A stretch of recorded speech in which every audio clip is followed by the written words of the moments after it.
Yo, what's up mga katekram, mga ka-lovers, mga ka-solid B. At ito nga po, no, alas 3 na madaling araw po, sinugod namin si Baby Loves dito sa OB niya. Dahil nga po, sumasakit na po yung kanyang likod, sumasakit na rin po yung tiyan niya, at naninigas na rin po talaga. At ayun, parang ito na po kasi yung start ng paglilibor niya, kaya naman sinugod na namin siya dito. At medyo natataranta ako, kaya please lang mga katekram, mga ka-solid B, mga ka-lovers natin dyan, please isama nyo po, no, si Baby Loves sa inyong mga panalangin na sana maging safe delivery, normal at malusog at healthy po sila pareho, at ligtas sila, no. Ayun lang naman po yung hinihiling ko.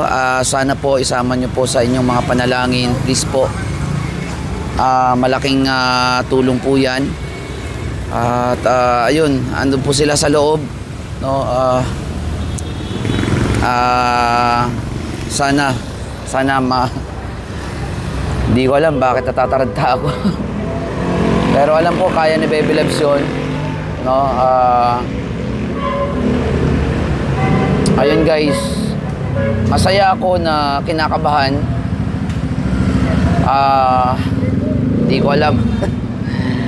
Kasi syempre, no, sana lang po talaga na maging okay, walang maging problema.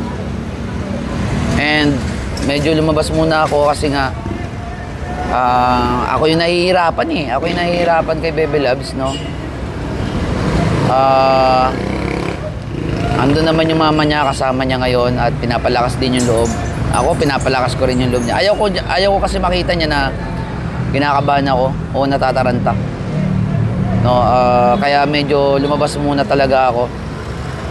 So, di ko alam kung lalabas siya ngayon, si Baby. Pero ang hiling ko lang talaga is maging safe yung delivery niya, at maging maayos lang.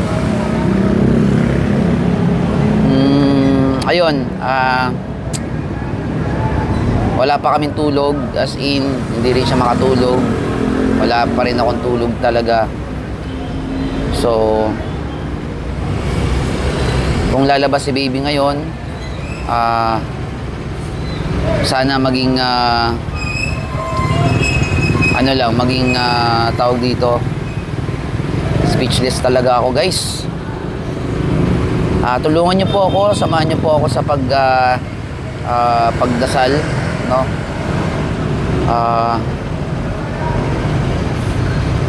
Wala, pero alam ko kaya namin to, at syempre kaya ng Baby Loves ko yan. So yun lang po, no. Gusto ko lang po na humingi po sa inyo ng humingi po sa inyo ng tulong para ipag-pray po si Baby Loves at saka yung baby ko. Maraming salamat po sa inyo.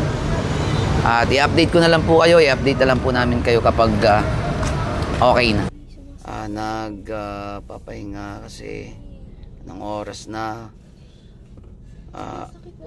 Ayun, sumasakit na naman daw. Ayan. Kasi dito kami, nakaantabay lang kami dito. Wala pa talagang tulog. Anong oras na? Time check, alas 7. Hanggang sa 7:30. Sakit na? Manganak ka na? Oo, manganak ka na nga. Ipasundot na natin ulit kung ilang cm na yan. Yung hilab, ang sakit ng hilab. Ang sakit ng hilab? Mga anak ka na nga. Ano na yan? Kasi ano yan ganyan talaga yan. Hindi pa, wala naman nalabas pa, no? Dugo.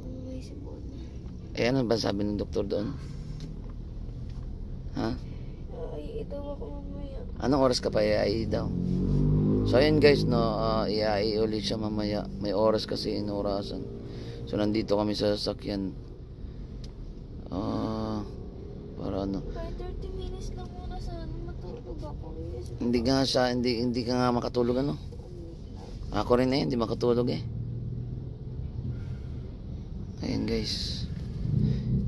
Kailangan po namin ng inyong prayer. Sama niyo po kami sa inyong mga panalangin guys.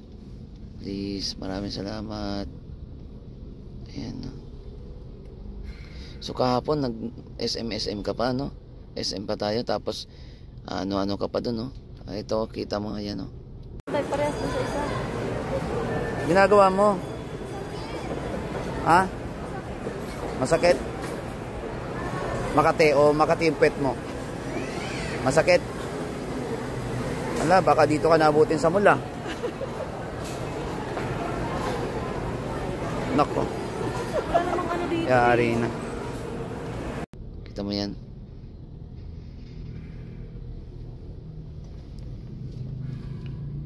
So ayun guys, hinihintay lang namin yung oras para i-IA ulit siya, para sukatin ulit.